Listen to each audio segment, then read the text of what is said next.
Good morning, everyone, and welcome to today's webinar on sediment basins and dewatering practices. This is the first webinar that we have held that focuses solely on construction site erosion and sediment control and velocity control practices. And we plan on continuing to do these webinars in the future. Joining us today, we actually have local expertise. Dr. Mike Perez is on faculty at Iowa State University in the Department of Civil Construction and Environmental Engineering. He has research experience with sediment basins and other practices. So we're happy to have him today, and just some good housekeeping items. Following today's webinar, we will provide you with an electronic copy of a certificate of participation for those of you that have PDH requirements to meet. So welcome to the webinar. Please use, you can either one of two formats. If you do have questions, there is a question box or a chat box where you can ask your questions. And what we will do for this webinar is, if you ask questions as we're going through, we'll stop briefly and Mike will answer your questions. So welcome to the webinar. Glad to have you here, Mike. Awesome. Thank you, Pat, and thank you for inviting me to present on this topic. I really enjoy the erosion sediment control field. I've dedicated my research to that area, and this is what I work on day in and day out. And I love the opportunity to be able to share some of the experiences in research and in the training that I've had with these type of practices. I will encourage you all to ask questions. There's a question in the chat bar. Please use those. We'll try to be as interactive as possible. Pat, I've also instructed Pat to ask as many questions as possible as well to keep this more of a conversation rather than a more formal presentation. And then I will point out too that if you scroll down to the handouts portion of your window, you'll see that all the slides are available there in PDF format for download. So the purpose of today's webinar and the objectives to the presentation is to really become familiar with the fundamentals of sediment basins. So sediment basins are practices that aren't used a whole lot in Iowa, and they can be very advantageous to the treatment of construction site stormwater. So we feel like this is a good opportunity to get some experience out there, get some knowledge out there on sediment basins, and hopefully over time we'll start seeing these being used more and more across the state. After today's presentation, you should be able to be knowledgeable on the various basin components, looking at the inflow sections of the basin, outflow options, looking at baffles, spillways, skimmers, flocculant. We'll talk about all the important elements that go into a sediment basin. We'll also touch on outflow requirements and how to design for outflow devices so that you select and size the proper skimming devices. And then the second objective, the second main component of the presentation will be looking at dewatering practices. So we'll go over a couple of different practical dewatering options, and we'll look at also some advanced treatment options. So to get us all on the same page, when it comes to sediment basins, these are practices that are installed downstream on a job site. So the idea is to install them early on in the grading phase and to place them in a site within the construction site where water can flow into the basin. So they have to be downstream. The idea with the sediment basin is that you get sedimentation occurring through the gravitational settling of soil particles. And the idea is that you hold water long enough to allow that settling to occur. This is a standard schematic of a sediment basin. You can see there are several different elements that go into a basin. As flow enters a basin, it travels through a channel primarily. That channel itself is broken into a couple of different zones. You've got a forebay section, which we'll talk about in detail. You've got an area where you can introduce flocculant, and then you've got inlet protection to armor the entrance of the sediment basin. Within the basin itself, you'll notice that the basin is split up into 4 different bays, and that those bays are separated by a series of baffles. We'll talk about the purpose of baffles in this presentation. And then in the 4th bay, the last bay in the basin, you'll notice there's a floating surface skimmer. That skimmer acts as the primary dewatering means, and as a secondary backup, you have the auxiliary spillway located just behind the skimmer. The spillway allows additional flow to bypass the basin if the volume is completely full.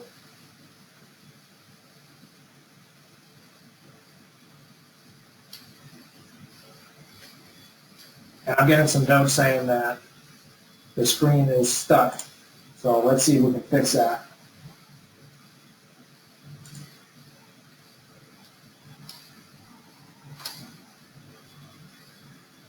I'm hoping you all can see it now, but I'll quickly go back through it. So here's our intro slide, our learning objectives that we described. The background is sediment basins. I'm seeing it's advancing now, so I'm glad we got it working. The sediment basin details, and I'll go over these again since I believe this slide is a little bit, it's pretty important. But what I wanted to point out on this slide was that you've got an inflow channel that collects and distributes flow into the basin. Within the inflow channel, you've got a four-base section, a flockum introduction section, and then you have an armored inlet area where it allows for protection from scallop. The basin itself is broken into four bays, and those are separated by baffles. At the back of the basin, you have the primary dewatering, and that is done through a skimmer. And then behind the skimmer, you have your auxiliary spillway or the emergency spillway, where water can then bypass the basin if flow is exceeded. So some typical sizing configurations for a basin. Depending on where you're geographically located, the size of the basin may be different based on regional design guidance. But if you look at EPA, they allow two different design approaches. One is through the 3,600 cubic foot per acre rule. And what that means is that for every acre of drainage that contributes to a sediment basin, you should provide 3,600 cubic feet of storage. The other design approach that they allow to use is the 2-year, 24-hour event. And that consists of doing a complete hydrologic analysis of contributing area into the basin. Now, what research has shown is that the size and the shape of the basin is very important, and the geometry of the basin affects how well the basin actually performs. The size of the basin, typically we're sizing up to 10 acres, but some states do allow up to 100 acres in contributing area. So, for example, Iowa, the SUDAS manual allows anywhere from 10 to 100 acres in size. When you get up to 100 acres of contributing area, you end up with a very, very large basin. And so oftentimes it's recommended that multiple smaller basins or several smaller basins are more effective than one very large basin. Length to width is very important, and we'll talk about the geometry there, but at a minimum, we're looking at 2-to-1 length to width ratios.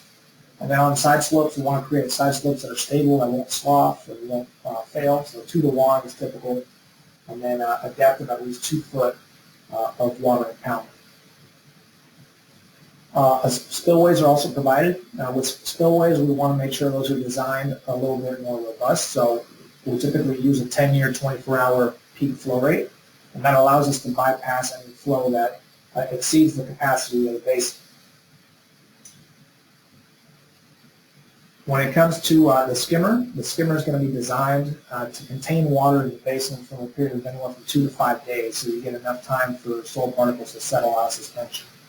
And then at a minimum, we want 4 bays or 3 baffles that go across the basin and split it up into different sections.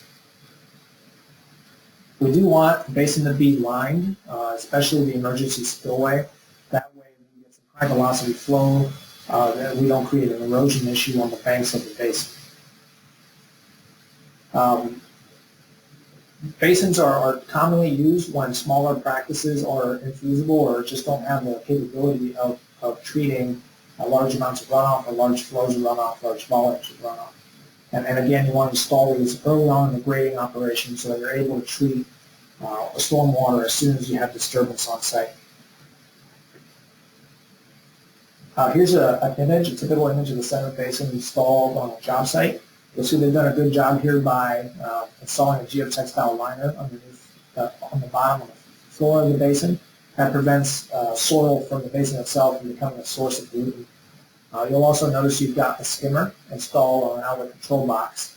An important note here is that the baffle height should be as higher or at the same height as the spillway or emergency outflow. That way water always passes through the baffles. And we'll talk more about those in detail. SUDAS also provides a standard detail for sediment basins. And what you'll notice in the SUDAS details that they don't include the skimmer. Instead, SUDAS recommends a perforated riser pipe that provides for dewatering from the top of the water column. So a little bit of a different system, and I'll get into some data that we've been able to collect through research on these practices. Some other design guidelines to keep in mind is that you want to limit your embankments to 10 foot. Anything higher than 10 foot, it starts to look like or starts to be categorized as a dam, and you might have additional guidelines to follow. You also want to make sure that your basin is only designed for a period of up to 3 years. Anything up to 3 years is going to be more of a permanent pond, and it won't be considered to be a temporary sediment basin at that point. When we talk about basins, there's two categories that we want to consider, retention and detention.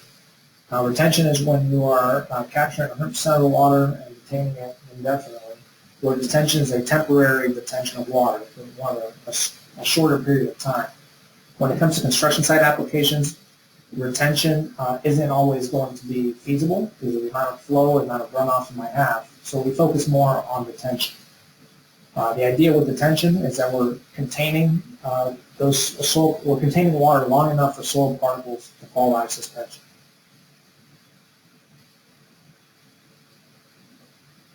So one question we have is, if we're using these detention practices, how do we make them effective?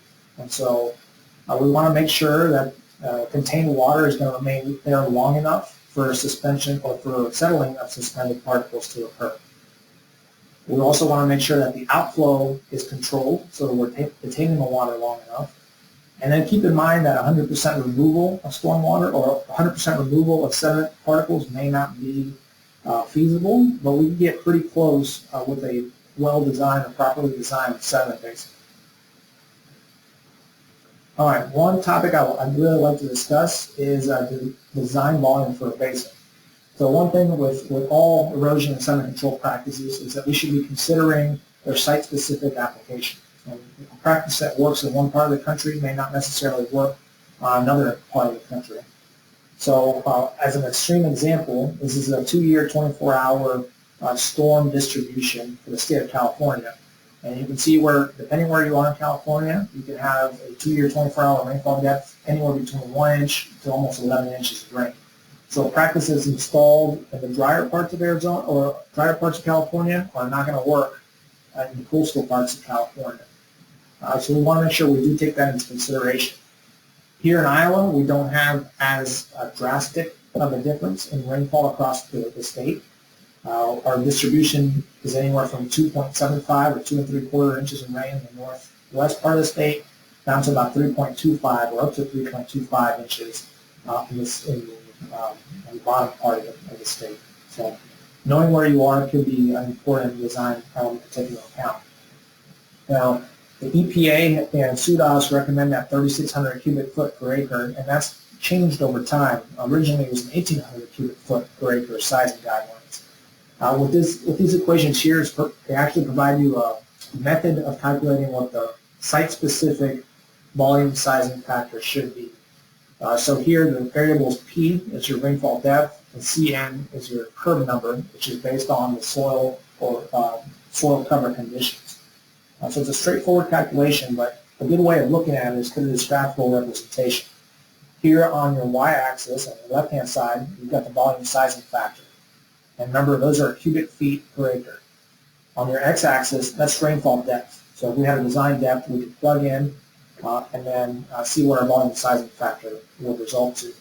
The different colored curves on the chart, those are curve numbers. And remember, curve numbers give you an indication of how much infiltration or how much runoff is coming off the soil.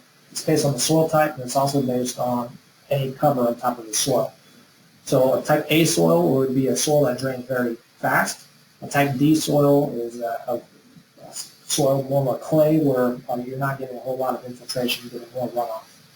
So if we plug in that EPA sizing factor, 3,600 cubic foot per acre, you'll see that on a type A soil, we can treat up to about 2.8 inches of rain. On a type D, we're only at about 1.2 inches of rainfall that we can treat. If we look at Iowa, as a state, we know our rainfall ranges from 2.75 to 3.25 inches. So our volume sizing factor should be anywhere from 3,400 to 9,000 cubic feet per acre. So again, this is a good tool where if you want to be site specific on your design, you can plug in, and what you'll see is that in most cases, the design guidance is going to call for sediment basins that are larger than what the minimum recommended guidance is from the U.S. EPA and from CDOTs. Okay, let's talk about geometry. So the sediment basin itself, if we look at a cross-section, it's divided up into different areas. And so these different containment areas serve different purposes. Starting at the bottom of the basin, you have your dead storage. This dead storage is going to be a volume of water that doesn't discharge. It's a permanent pool of water that either has to infiltrate or evaporate. Your live storage, this is a design volume. This is where your 3,600 cubic foot per acre or larger is going to be stored. On top of the live storage, you have your spillway flow. That's where water is going to exit through the emergency spillway if the design volume of the basin is exceeded. And then on top you have freeboard. And freeboard is just additional volume that acts as a safety factor to contain water within the basin and prevent it from leaving the banks. Some other geometry constraints here, so geometry considerations. Remember 2 to 1 is the minimum on the length to width factor. But oftentimes length to width factors up to 5 or up to 10 are recommended. And you can see here as water flows into the basin, it's separated by these baffles. The baffles help spread the flow across the width of the basin, and then water exits through the outlet through the skimmer in the outlet. Those baffles, the placement of those baffles and the placement of the inlet and the outlet should be taken into consideration so that you maximize the travel path that soil particles have to flow within the basin. There's been research done on different geometries or different types of sediment basins. This was a modeling approach that was taken, but what you're seeing is that the researcher attempted to model these different geometries, and so what the arrows represent are inflows and outflows. Some of these look at concentrated flows going into the basin, and concentrated outlets or concentrated flows leaving the basin. Others looked at flow that was more spread across the entire width of the basin. You have different shapes. So this is like an L shape. You have really long length to width ratios, like J over here. You had basins that had level spreaders installed, so that basically created a 4-bay section before water could get into the rest of the basin. You also had basins that had a leaving mechanism installed so that there was a much longer flow path. And what researchers found through this modeling approach was that this traditional 2 to 1 basin with concentrated flow coming in, concentrated flow leaving gives you about 30% sediment retention. If you start leaving and extending the flow length, you get to 76% retention. Same as if you distribute flow coming into the basin, you slow down that water across the entire width of the basin. And then if you're able to extend the length of the basin, you get much higher efficiency, so up to 90% efficiency by creating a basin that is 10 times longer than the width. Here's a typical layout of a 2 to 1 basin, twice the length, 2 times the length times width. You can see water's coming in, water's exiting out the back. This basin is not installed with a skimmer. This just has an outflow on the top. You can see the baffles are serving the purpose there. And like I mentioned before, it's important that those baffles extend up above the water level so that water flows through the baffles throughout the different stages, throughout the different heights of the basin. All right, so let's look at the inflow channel of the sediment basin. So the sediment basin inflow channel has a section where you can install a 4-bay or a pre-treatment area. The 4-bay area allows you to capture some of the larger soil particles before they enter the basin. And the idea here is that it's easier to maintain a 4-bay or a channel than it is to have to go and dredge a sediment basin. This also allows the sediment basin to act more as a polishing tool rather than a sediment capture tool. So you can capture large soil particles in the channel leading up to the basin, and the basin can focus on really polishing those fine clay cells that are hard to remove. This is a video showing you a 4-bay during a simulated storm event.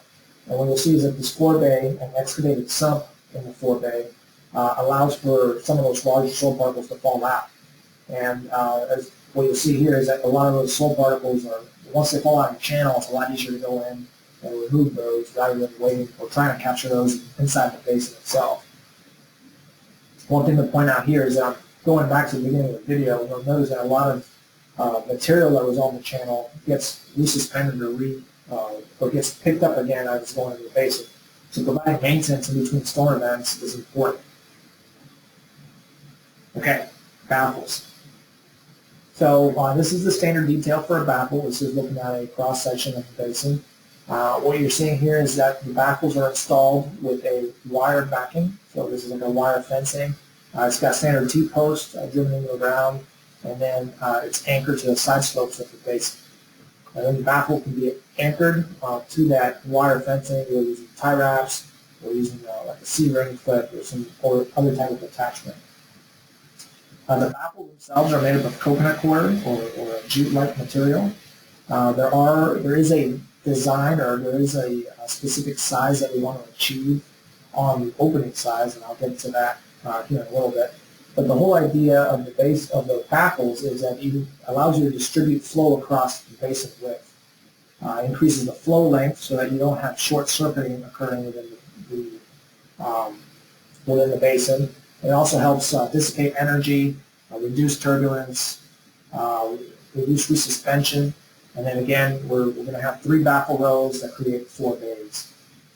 So here's a quarter baffle installed, and if you're wondering what that white material is on the baffle, that's actually a flocculant that's been added. And it's a little bit late in the stage to be adding flocculant. Flocculant should be added upstream, and we'll talk a little bit about flocculants, but just an innovative approach here by a contractor to try to get some additional settling to occur in the basin. This schematic here shows you how, looking at a plan view of the basin, the first bay, which would be the left-hand side, has a lot of the resuspension and a lot of the high velocities occurring. As water goes across those baffles, you start getting energy dissipation, velocity decreasing, and you also distribute the flow across the entire width of the basin. Now, as dewatering starts to occur with the skimmer will start pulling water from the surface. Well, theoretically, that should be the cleanest, or it should be less turbid water, and then it slowly allows that water to be pulled from the basin. This next slide here shows you an animation or video of the use of a baffle. So the top video is a tank that has a baffle installed. The bottom video does not have a baffle. And what you're seeing is the different flow characteristics of those 2 tanks.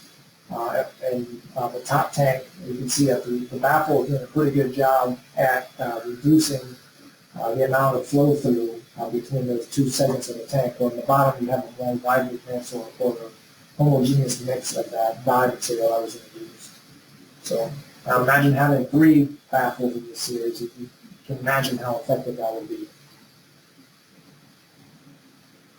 Here's another video. This is testing, kind of demonstrating what a basin without baffles looks like. And so that water is going to take the path of least resistance, and you can see pretty clearly that you've got some short circuiting occurring where you're not using the entire width of the basin. It's following that the left-hand side there and just going straight to the outlet.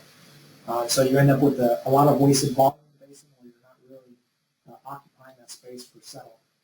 On the other hand, here's the same basin with baffles installed, and you can see that dye gets slowed down. It's not making its way towards the skimmer as fast, and it's also occupying the entire width of the basin.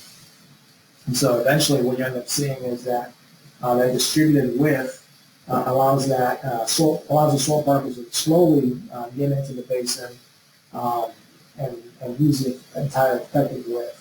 So a very easy way of getting better performance, improved performance from the basin. Here's another example from the Sediment Basin where you can see the amount of resuspension and turbulence that is occurring in the first bay, that very first entrance of the basin. And what the researchers were looking at here in this particular example was the difference in baffle material. So the baffle on the bottom is a modified baffle. It had double the amount of closure. It was a much smaller net size compared to the one on the top. And so from an observation standpoint, you can see that in that second